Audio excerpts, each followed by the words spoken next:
नमस्कार, मैं हूं यश खुराना। स्वागत है आपका डॉक्टर कार्यक्रम में। कमजोर आंखों की समस्या आजकल दिन प्रतिदिन बढ़ती ही जा रही है, जिसकी वजह से लोगों का बिना चश्मे के देख पाना काफी मुश्किल सा हो गया है। ये समस्या इतनी बड़ी है कि हर उम्र के लोगों को अपनी चपेट में ले रही है, फिर चाहे वह बच्चे हो या फिर बड़े। इस समस्या से लोग इतने ग्रसित हैं कि इससे बचने के लिए लोग अधिक से अधिक दवाइयों का सेवन करने लगते हैं। फिर कुछ लोग कहीं ज्यादा पैसा देकर महंगा इलाज भी करवाते हैं। हम इसी विषय को लेकर बात करेंगे कि आखिर ये समस्या होती क्यों है, आंखों में धुंधलापन क्यों आ जाता है, दिखना धीरे धीरे कम क्यों हो जाता है, आंखों से पानी क्यों आता है, आंखें सूख क्यों जाती है, इसके कारण क्या है और लक्षण क्या है, डॉक्टर के पास कब जाना चाहिए। इन तमाम सवालों को लेकर हम बातचीत करेंगे और इस मुद्दे पर हमारे साथ बात करने के लिए होंगे आई स्पेशलिस्ट डॉक्टर शरद लखोटिया, जो दिल्ली मेडिकल एसोसिएशन के पूर्व उपाध्यक्ष रहे हैं और वर्तमान में आई केयर फाउंडेशन के प्रेसिडेंट भी हैं। इसके इतर आपको एक अहम जानकारी और बता देते हैं कि अगर आपका भी इस विषय से जुड़ा कोई सवाल है तो आप हमें कॉल कर सकते हैं, सवाल पूछ सकते हैं, सलाह ले सकते हैं। लगातार आपके टीवी स्क्रीन पर नंबर फ्लैश होते रहेंगे। कोई भी आपका इस विषय से जुड़ा सवाल है तो इसके स्थायी समाधान के लिए या फिर इससे जुड़ा आपका कोई भी सवाल है तो परामर्श ले सकते हैं। तो आपको बता दें कि हमारे साथ डॉक्टर शरद लखोटिया जी जुड़ चुके हैं। डॉक्टर साहब, सबसे पहले आपका बहुत बहुत स्वागत। धन्यवाद जी डॉक्टर साहब, जिस तरीके से लोगों का जीवन बहुत तेजी से बदल रहा है, खान पान से लेकर हर चीज, मतलब स्केड्यूल से लेकर तमाम चीजें, हर चीज बदल रही है, तो ऐसे में देखने को ये मिलता है कि आखिरकार आंखों की समस्या बहुत से लोगों को हो रही है। तो इसको लेकर सबसे पहला सवाल यही है कि आंखों की समस्या की शुरुआत कैसे होती है। ये सवाल इसलिए है कि आखिरकार हम तफसीलात से बात कर सके, लोगों तक सही जानकारी पहुंच सके। देखिए, आंखों की समस्या अलग अलग एज ग्रुप में अलग अलग रहती है। जी सबसे पहले मैं आज के दिन कोरोना के संबंध से स्टार्ट करता हूँ जी बिल्कुल। कि जो सबसे पहला डॉक्टर जिसकी डेथ हुई थी चाइना में, वो भी आई स्पेशलिस्ट था जी और एक आई चेकअप के दौरान उसको इन्फेक्शन हुआ कोरोना का। और आप कोरोना मुंह से, नाक से और आंखों से ये वायरस जा सकता है। और जी आंखों में जो सिम्टम होती है वो लाल आंखें हो जाना और पॉलिक्यूलर कंजंक्टिवाइटिस वगैरह होती है। जी तो ये एक सामान्य बता देता हूँ क्योंकि आंख से बहुत ज्यादा कॉमन नहीं है, जी लेकिन आंख के बारे में बताते समय सबसे पहले आज के मुद्दे की बात की। जी अब इसके बाद बात करें अलग अलग उम्र की। जैसे बच्चों में मेनली जो समस्याएं होती हैं वो चश्मा लगाना एक बड़ी समस्या जी है। बिल्कुल। जब पेरेंट्स को मालूम पड़ता है बच्चों को चश्मा लगेगा तो बहुत कई लोग बहुत तकलीफ में हो जाते हैं, परेशान हो जाते हैं। खास तौर पे लड़कियों के पेरेंट्स की, भाई जी लड़की को आगे लगा के चश्मा लगाना होगा, शादियां होगी। तो इसके बारे में मैं एक बात बता दूं कि चश्मा लगाना एक तो कोई बीमारी नहीं है। दूसरा है कि 5 साल की उम्र के बाद 5 से 15 साल की उम्र के समय में पहली बार चश्मा लगता है। अगर इस समय चश्मा नहीं लगता है तो 40 साल की उम्र के बाद पहली बार नजदीक का चश्मा लगता है। तो कई पेरेंट्स ये पूछते हैं कि जी बच्चा इतना छोटा है, इसको अभी क्यों लग गया। जी तो ये ग्रोथ के साथ एक चीज है, तो नथिंग टू वरी।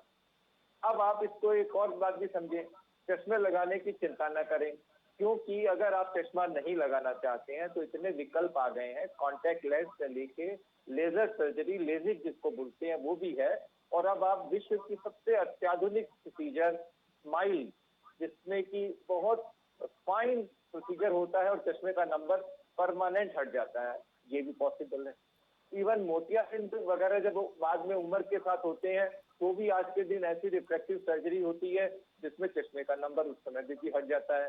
तो ऐसा है कि हर स्थिति में चश्मे के नंबर अगर लग भी जाए तो इससे हटाने का बहुत सुलभ और प्रमाणित तरीका, उपाय अवेलेबल है, तो चिंता न करें। अब थोड़ी उम्र की बात कर लें। 40 साल के बाद जो काला मोतिया एक और बीमारी है जो सबसे पहले संक्रमित करता है। उसके बाद होता है सफेद मोतिया, जो ज्यादा उम्र में आता है। हिंदुस्तान में एवरेज एज 50 मानी गई है, 60-70 में कैटरेक्ट आ जाना बहुत मामूली बात है, आम बात है।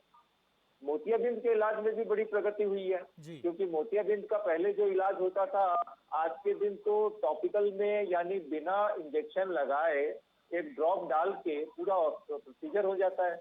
और आजकल एक और एक्साइमर लेजर या फेमेटो लेजर असिस्टेड कैटरेक्ट सर्जरी आ गई है। तो फेमेटो लेजर असिस्टेड कैटरेक्ट सर्जरी के अंदर तो 80% काम फेमेटो लेजर से हो जाता है, बाकी 20% मैनुअल कर लें। तो ये जो टेक्निक इतनी अवेलेबल हो गई है, इससे नंबर पुराना भी चश्मे का है वो भी हटाया जा सकता है, मल्टीफोकल लेंस इम्प्लांट किए जा सकते हैं। तो अभूतपूर्व प्रगति है, इसीलिए सफेद मोतिया से परेशान नहीं होना है। काला मोतिया की जहां तक बात है, ये इम्पोर्टेंट है। काला मोतिया 40 साल की उम्र में करीब 5 से 10% लोगों में शुरुआत हो जाती है और इसको रेगुलर अगर आई चेकअप कराएं तो डिटेक्ट हो जाता है। और काला मोतिया इम्पोर्टेंट इसलिए है कि इसकी रोशनी जो चली जाती है वो लौट के नहीं आती है, जी इसीलिए रेगुलर आई जी चेकअप कराना बहुत आवश्यक है। और काला मोतिया का अगर रेगुलर चेकअप करे और स्क्रीन कर दिया जाए तो रोशनी पूरे जिंदगी भर प्रिजर्व की जाती है मोस्ट ऑफ द जी। केस। डॉक्टर साहब इस माफ तरह कोई कीजिएगा, चिंता मुझे की आपको बात रोकना पड़ रहा है। एक हम दर्शक का सवाल ले लेते हैं। दर्शक हमारे साथ जुड़ गए हैं दिल्ली से, तेजेंद्र कुमार। तेजेंद्र कुमार जी, सबसे पहले आपका बहुत बहुत स्वागत खबरफास्ट पर। और आपका इस विषय से जुड़ा सवाल क्या है? तेजेंद्र जी, आवाज सुन पा रहे हैं? हाँ हाँ हेलो जी, आपका सर। सवाल क्या मेरा है इस विषय से जुड़ा हुआ सर? मेरा मतलब सिर में दर्द होता है बहुत, जी और जब तक वो उनको खट्टा खट्टा निकाल नहीं देता उल्टी में तब तक ठीक ही नहीं होता वो सर का दर्द। जी सर, आंखों से जुड़ी समस्या का कोई आपका इससे जुड़ा कोई सवाल है तो आप वो पूछ सकते हैं। हाँ जी। आंखों से जुड़ा कोई सवाल है सर आपका? चलिए तेजिंदर, आपसे बात करेंगे बाद में। बहुत बहुत धन्यवाद सवाल देखिए, पूछने के लिए। सिर दर्द भी कई तरह के होते हैं जिससे आंखों से इन्वॉल्वमेंट होना काफी स्वाभाविक है। और खास तौर पे काला मोतिया वगैरह ऐसी बीमारियां हैं जिसमें सर दर्द एक प्रारंभिक सिम्टम हो सकती है। 40 साल की उम्र के बाद जैसे हम डिस्कस कर रहे थे, तो डायबिटीज और हाइपरटेंशन बहुत ज्यादा लोगों में है। और इनफैक्ट हिंदुस्तान तो पूरे विश्व की राजधानी हो गई है डायबिटीज में, इतने हाई डायबिटीज के केसेस हैं। और डायबिटीज और हाइपरटेंशन इनवेरिएबली आंखों के पर्दे को अफेक्ट करते हैं, इसीलिए रेगुलर आंखों की चेक कराना बहुत जरूरी है ताकि इन बीमारियों से बचा जा सके। डॉक्टर साहब, हमारे साथ एक और दर्शक जुड़ चुके हैं फरीदाबाद से, आर के गोयल। आर के गोयल जी, आपका बहुत बहुत स्वागत। और आपका इस विषय से जुड़ा सवाल क्या है? सर जी, मुझे लंग्स की टीबी है और उस टीबी की मैं मेडिसिन ले रहा हूँ। जी क्या इससे रिलेटेड आंखों पे कोई इफेक्ट पड़ेगा? हाँ जी बिल्कुल, देखिए आपने बहुत अच्छा प्रश्न किया है।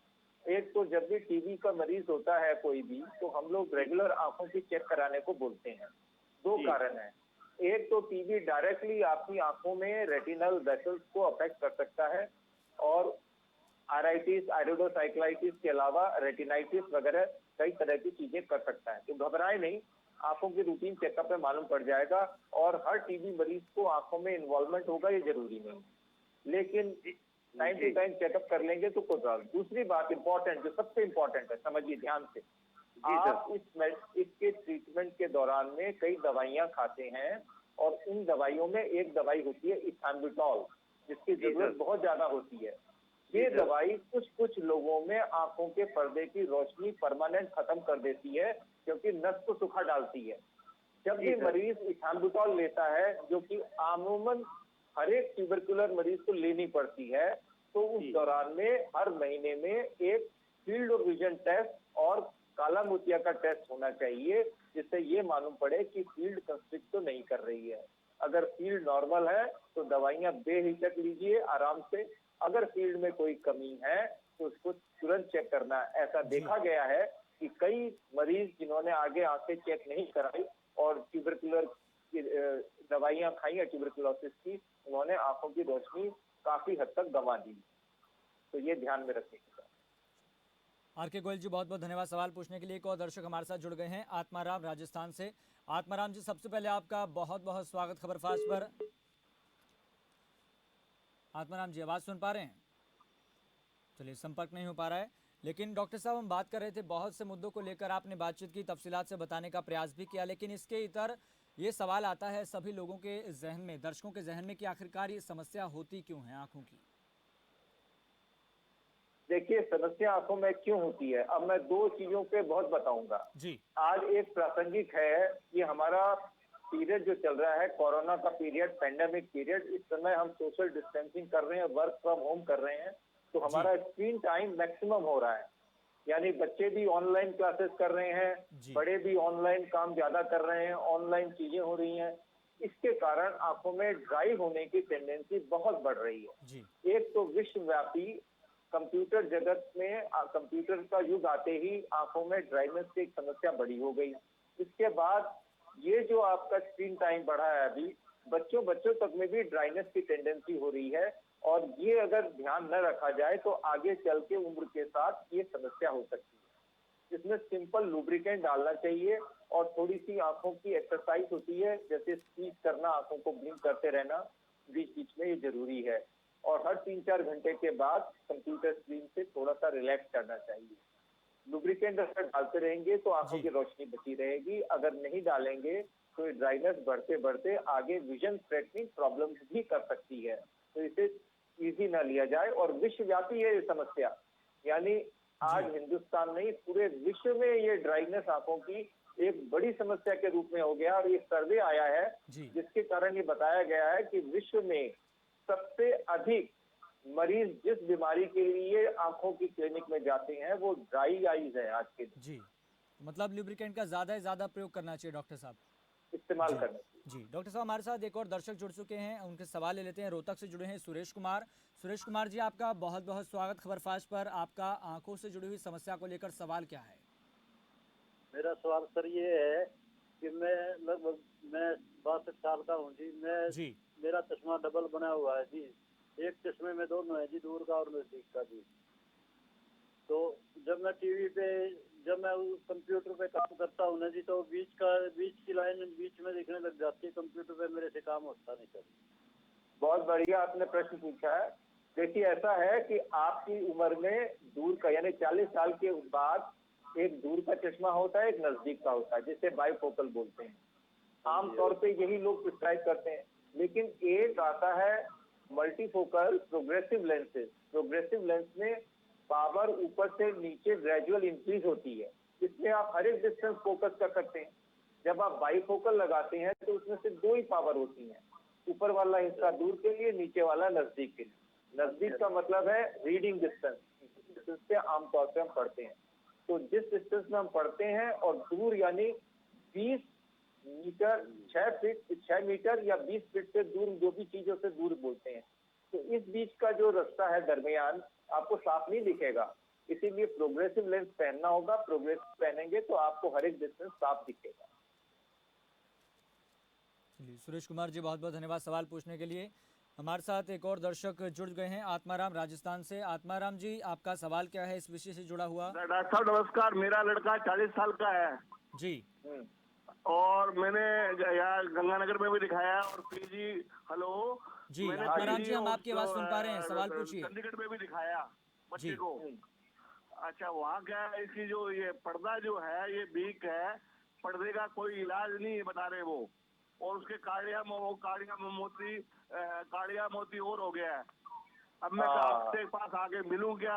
तो वो कहते डॉक्टर साहब, वो वहाँ पीजीआई के जो आंखें के जो डॉक्टर है वो कहते कि अभी तक विश्व में पर्दे का इलाज नहीं हुआ, इलाज नहीं निकला है। तो ये तो अंधा हो जाएगा, इसको 6 बजे के बाद नजर ही नहीं आ रहा है। मैं समझ गया। देखिए जो आप बता रहे कंडीशन, वो काला मोतिया की कंडीशन है, जिसमें डॉक्टर बता रहे हैं कि पर्दा वीक हो गया है। देखिए ऑप्टिक नर्व अगर समय से अगर इलाज हो जाता है, चेकअप हो जाता है, डायग्नोस हो जाता है, तो ऑप्टिक नर्व बचाई जा सकती है। अब ये डायबिटीज के कारण है या कोई और बीमारी के कारण है, हाई मायोपिया के कारण है, कारणों का इलाज करना होगा। लेकिन जो नस सूख जाती है काला मोतिया में, उसमें रोशनी नहीं आ सकती है। लेकिन रोकने के लिए बहुत सारे उपाय हैं। टाइम टू टाइम चेक कराइए, दवा लेते रहिए। अभी आज के दिन इतनी आधुनिक मेडिसिन आ गई हैं जिससे रोशनी काफी हद तक बचाई जा सकती है। चलिए आत्माराम जी, बहुत बहुत धन्यवाद सवाल पूछने के लिए। एक और दर्शक हमारे साथ जुड़ गए हैं, रोहतक से संजय। संजय, आपका सबसे पहले बहुत बहुत स्वागत, और उसके बाद आप इस विषय से जुड़ा हुआ जो सवाल है आपका पूछ सकते हैं। संजय, आवाज सुन पा रहे हैं आप? संजय, आप सबसे पहले आप टीवी सेट की आवाज कम कर लीजिए पीछे से। संजय, आप पहले अपने टेलीविजन की आवाज कम कर लीजिए। संजय, आवाज सुन पा रहे हैं आप? हेलो, नमस्कार सर। जी संजय, आवाज सुन पा रहे हैं आप? हेलो। हाँ नमस्कार सर नमस्कार। जी संजय जी, आवाज सुन पा रहे हैं? हाँ सर, हाँ सर। जी, सवाल पूछिए, आपका इस विषय से जुड़ा हुआ सवाल क्या है? सर मेरे 0.75 की चश्मा लगी हुई है, जी। तो मेरे को लगातार लगानी है कि आप बीच में हटानी है, ये पूछना चाह रहा हूँ मैं। +5 का है चश्मा, +5 का? 0.75। अच्छा, 0.75 मैंने। देखिए, आपका छोटा सा नंबर है, आप लगाएंगे तो बेहतर है आपके लिए, लेकिन आप नहीं भी लगाएं, जैसे आप कोई गेम खेल रहे हैं, कहीं जा रहे हैं, कोई फंक्शन में जा रहे हैं, आप चश्मा नहीं लगाना चाहें, आपके ऊपर जोर जबरदस्ती नहीं है, लेकिन लगाएंगे तो साफ दिखेगा, और नहीं लगाएंगे तो ऐसा नहीं है कि नंबर बढ़ जाएगा, इसीलिए वो दिमाग में न रखें। लेकिन लगाने से साफ दिखेगा, जैसे आप टेलीविजन देख रहे हैं तो आप लगा के देखेंगे तो आपको बेहतर दिखेगा। चलिए संजय जी, बहुत बहुत धन्यवाद सवाल पूछने के लिए। एक और दर्शक हमारे साथ जुड़ गए हैं हिसार से, सतवीर। सतवीर जी, सबसे पहले आपका बहुत बहुत स्वागत, और आपका इस विषय से जुड़ा हुआ सवाल क्या है? नमस्कार जी डॉक्टर साहब। जी सतवीर जी, नमस्कार। सवाल पूछिए। अच्छा, मेरा ये है जी कि मेरे भी कोई महीने 2 महीने से मोतिया स्टार्ट हो गया। जी। अच्छा, तो मैं ये डायबिटीज पेशेंट हूँ जी, कम से कम यूँ समझ लो 18-20 साल से। ओके। तो इस मोतिये का कोई परमानेंट ऐसा है जी जो मोतिया खत्म हो जाए या आगे ना बढ़े? देखिए, पहला नंबर तो ये है कि शुगर का आपका 20 साल जो आपका है, ये सबसे खतरनाक बात ये है, क्योंकि शुगर जी। से जो पर्दे में चेंजेस होते हैं वो परमानेंट डैमेज कर सकता है, और कई ऐसे भी नुकसान कर सकता है जो वापस रिकवर ना हो। तो सबसे पहले मैं आपको हिदायत ये दूंगा कि आंख के जी। पर्दे को दिखाते रहें और टाइम टू टाइम इलाज करते रहें, ताकि कहीं भी आंखों में शुगर के कारण कोई डैमेज ना हो। दूसरा नंबर है जो आपका मोतियाबिंद है। मोतियाबिंद की बिल्कुल चिंता नहीं करनी है, इतना आधुनिक इलाज हो गया है कि बिना टाके का ऑपरेशन, ड्रॉप डाल के, और 5, 7, 8 मिनट, 10 मिनट में आप ऑपरेशन करके फारिग कर देंगे और आपको तुरंत दिखना शुरू हो जाएगा। तो वो चिंता नहीं है, लेकिन शुगर की है चिंता। आप कंट्रोल करिए शुगर को, लाइफस्टाइल चेंज करिए, फिजिशियन की राय लीजिए, आंखों के लिए पर्दे को दिखाते रहिए डॉक्टर से, आंखों के डॉक्टर को। अगर वो कोई समय में लेजर बताएं, कोई समय में कोई इंजेक्शन बताएं, तो वो चीज इलाज कराना है। आजकल डायबिटिक रेटिनोपैथी ऐसी कंडीशंस आ गई हैं जहां इंजेक्शन डाल के आंखों के अंदर पर्दे को बहुत हद तक बचाया जा सकता है। तो इस तरह के इलाज हैं संभव, जो आपके स्पेशलिस्ट बताएं। चलिए सतवीर जी, बहुत बहुत धन्यवाद सवाल पूछने के लिए। एक और दर्शक हमारे साथ जुड़ गए हैं गुरुग्राम से, संतोष। संतोष जी, आपका बहुत बहुत स्वागत खबर फास्ट पर। आपका इस विषय से जुड़ा हुआ सवाल क्या है? धन्यवाद जी। मेरी मिसेज के कोने में जो बारीक सा अंदर खुराक होता है ना, वो ब्लॉक हो गया है। तो संतोष जी, मेरी आप एक बार दोबारा से सवाल दोहरा दीजिए, आपकी आवाज ठीक ढंग से आ नहीं पा रही हमारे पास।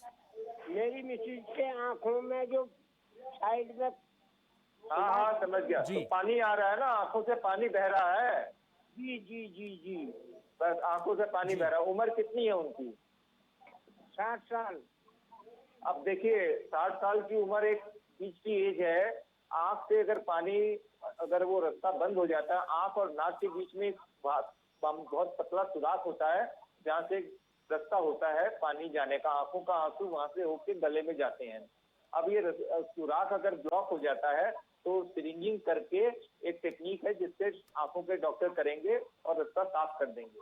अगर साफ हो गया तो बहुत बढ़िया, नहीं हुआ तो एक ऑपरेशन होता है जिसमें एक आर्टिफिशियल नली डाल देते हैं उसमें और रास्ता बना देते हैं। 60 साल की उम्र तक तो कुछ डॉक्टर करते हैं ये ऑपरेशन, कुछ बोलते हैं न करें, लेकिन अगर कंडीशन देखते हुए पहले आप इसकी प्रॉपर आप इसको करवाइए, एंटीबायोटिक वगैरह बताएंगे वो लीजिए और सिरिंजिंग कराइए। 80% तो खुल जाते हैं अपने आप, तो इसकी चिंता करने की। चलिए संतोष जी, बहुत बहुत धन्यवाद सवाल पूछने के लिए। एक और दर्शक हमारे साथ गुरुग्राम से ही जुड़ गए हैं, शेखर ठाकुर। शेखर ठाकुर जी, आपका सवाल क्या है इस विषय से जुड़ा हुआ? हेलो। शेखर जी, आवाज सुन पा रहे हैं? हाँ जी डॉक्टर सर, नमस्ते। जी शेखर जी, आप सवाल पूछिए, आपका इस विषय से जुड़ा जी, हुआ मेरा सवाल सवाल क्या ये है? है सर, एक्चुअली मेरा 4 साल हो गए हैं, मेरा इलाज चल रहा है जी। डिस्टेंस में।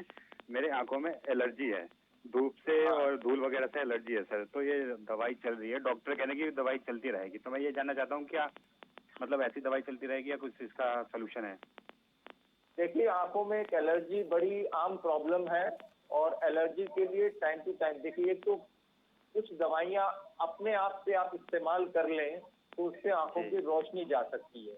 ये मैं इसलिए बोल रहा हूँ कि सबसे पहले वो बात बताऊंगा जो आपके लिए नॉलेज के लिए जरूरी है। स्टीरॉयड की कई दवाइयाँ होती हैं जो काउंटर पे कोई भी केमिस्ट दे देगा, जी एलर्जी है ले लो, तुरंत लाभ हो जाएगा, आप वो समझेंगे ये रामबाण दवा है। और ऐसे ही डालते रहेंगे, ऐसे डालने से काला मोतिया हो जाता है जिससे रोशनी चली जाती है। ऐसे इंसिडेंट्स हम आए दिन देखते हैं। तो आप बहुत अच्छा काम कर रहे हैं कि डॉक्टर को दिखा के अपना इलाज करा रहे हैं। इसकी बहुत बढ़िया मेडिसिन हैं एलर्जी की, जो 12 महीने तक एलर्जी कंट्रोल में हो सकती है। अपने स्पेशलिस्ट डॉक्टर को दिखाइए, कोई चिंता की नहीं है। लेकिन सेल्फ मेडिकेशन मत करिए और डस्ट और पोल्यूशन जहाँ आप बच सकते हैं उस जगह को बचने की कोशिश करिए। सर उन्होंने मेरे को पीलोनाइड्रोप होती है, एक पीलोनाइड्रोप, आपको भी पता होगा सर, आई थिंक वो उन्होंने रिकमेंड करा है। वो स्टीरॉयड ज्यादा यूज न करें। स्टीरॉयड प्रैक्टिस में क्या होता है, आदमी तुरंत चाहता है कि मुझे तुरंत फायदा मिले, तो इसीलिए वो डॉक्टर भी तभी फेमस होता है कि भाई मेरे इलाज से बहुत जल्दी फायदा हुआ। कृपा करके स्टीरॉयड आप पूछ लीजिए अपने डॉक्टर को कि स्टीरॉयड तो नहीं दे रहे हैं, अगर स्टीरॉयड दे रहे हैं तो 3-4 हफ्ते से ज्यादा नहीं लेना। Okay sir, thank you. चलिए शेखर जी, बहुत बहुत धन्यवाद सवाल पूछने के लिए। एक और दर्शक हमारे साथ जुड़ गए हैं भिवानी से, जयप्रकाश। जयप्रकाश जी, आपका सवाल क्या है इस बीमारी से जुड़ा हुआ? जयप्रकाश जी, आवाज सुन पा रहे हैं? हाँ सुन पा रहे हैं सर जी, आपका सवाल क्या है सर? मेरा सवाल ये है सर, मैंने मेरी माता जी का ऑपरेशन करवाया आंखों का जी, तो उस आंखों के ऑपरेशन में लेंस डलवाया सर जी, हाँ सर ठीक है सर जी। और अब उसमें आंखों में दोनों में दवाई डालनी होती है सर, एक में डाले जिसमें ऑपरेशन करवाया, और कितने दिन तक कामयाब रहता है? 86 एज है। देखिए, जिस आंख में ऑपरेशन किया दवा उसी में डालनी है। दवा नॉर्मली 40 दिन तक, 30 दिन से 40 दिन तक की दवा होती है, उसके बाद जरूरत नहीं होती है। अलग अलग टेक्निक होती है, जो सबसे लेटेस्ट टेक्निक होती है वो इसमें तो बहुत जल्दी आराम हो जाता है, ज्यादा दवाइयाँ नहीं डालनी पड़ती है। अदरवाइज की जो रूटीन है आज के दिन, वैसे मैं एक बात बता दूं, सरकारी अस्पताल, प्राइवेट अस्पताल, हर जगह आंखों का लेटेस्ट ट्रीटमेंट अवेलेबल है, इसलिए चिंता बिल्कुल न करें। और 30 दिन से 40 दिन आपके डॉक्टर बताएंगे, वैसे वैसे दवा डालें। अगर उससे ज्यादा डालनी पड़ती है तो कोई प्रॉब्लम है, कॉम्प्लिकेशन है, आप उससे समझिए और आगे इलाज कराएं। तो दूसरी आंख का कब करवा सकते हैं सर? उसमें दूसरी आंख का ऑपरेशन आमतौर पे आप 3rd डे ऑनवर्ड कभी भी करा सकते हैं। इस महामारी के टाइम में कम से कम भी एक आंख का ऑपरेशन जब सब दवाइयां बंद हो जाए तभी दूसरी आंख का करना चाहिए। चलिए जयप्रकाश जी, बहुत बहुत धन्यवाद सवाल पूछने के लिए। एक और दर्शक हमारे साथ जुड़ गए हैं मध्य प्रदेश से, करीम खान। करीम खान जी, आपका सवाल क्या है? करीम खान जी, आवाज सुन पा रहे हैं?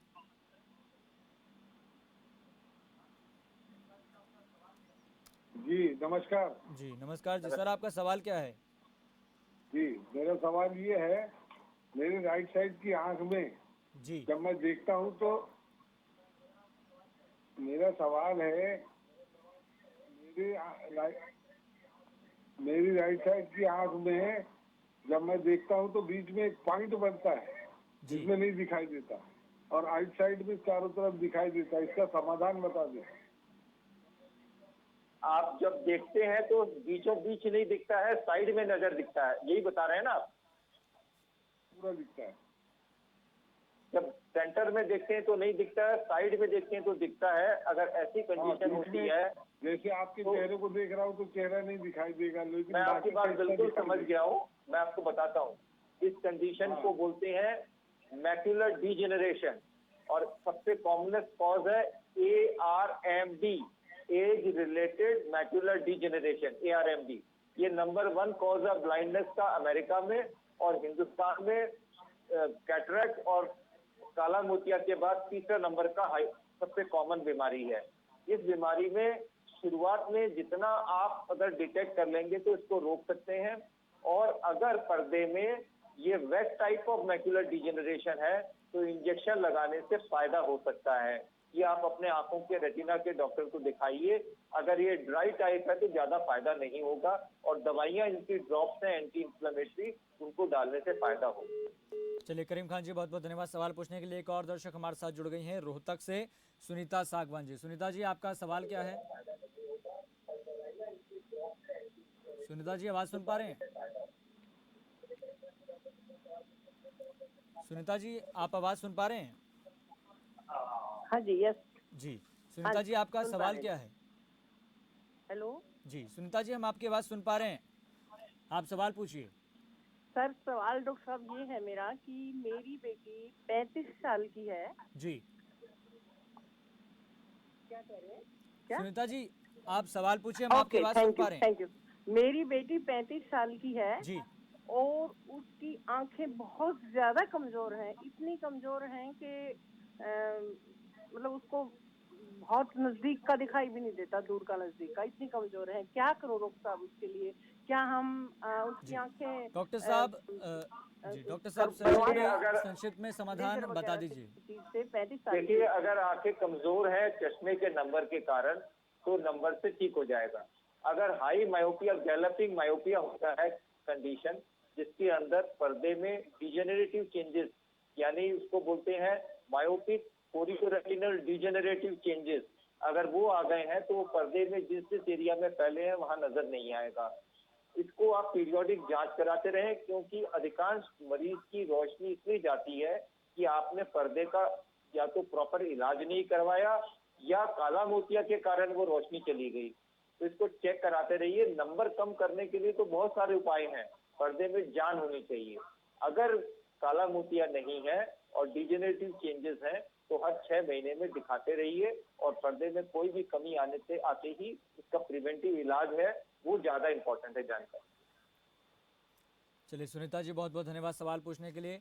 और डॉक्टर साहब, आपका भी बहुत बहुत धन्यवाद जुड़ने के लिए, सभी दर्शकों के सवालों के जवाब देने के लिए, और उम्मीद है कि सभी दर्शकों को संतोषजनक उत्तर मिले होंगे। और ऐसे में यही बात है कि हमारा विषय जो आज का था बहुत महत्वपूर्ण है, क्योंकि ये समस्या सभी लोगों में देखने को मिल रही है। तो ऐसे में अच्छी डाइट को फॉलो करिए, और ज़्यादा से ज़्यादा जितना हो सके आप व्यायाम भी कर सकते हैं और मेडिटेशन भी कर सकते हैं, योगा भी करिए। चलिए फिलहाल इतना ही, मुझे दीजिए इजाज़त और देखते रहिए खबर फास्ट।